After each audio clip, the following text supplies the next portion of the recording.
So let's talk about your studies. No, no, the other studies.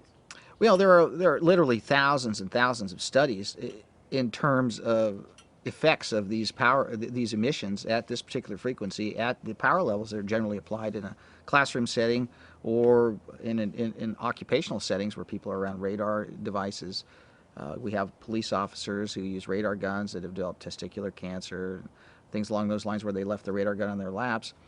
I did a lot of research on what I thought was quite an anomaly, and that is it has to do with baseball pitchers and baseball catchers. And the prevalence of glioma and brain tumors in pitchers, catchers, and umpires in baseball.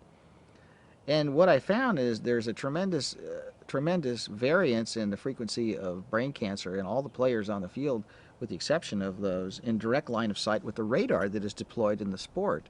The radar is generally deployed behind home plate. It was tremendously deployed in the 70s with very powerful guns. Now it's more center field and home plate. But the radar gun was always aimed at the back of the catcher's head, the back of the umpire, and right at the pitcher's hands. So it was very strange for me to see this anomaly. And then you also see this tremendous brain tumor incidence in tennis players. And what do you have in tennis? You have radar deployed in tennis to find the velocity of the serve and the ball and such forth. You would think you'd find a lot of brain tumors in football or hockey or basketball or soccer, and you don't. And as a matter of fact, it's these tennis players that are dying very young, and it's these baseball pitchers and catchers that are all coming down with these bizarre brain tumors.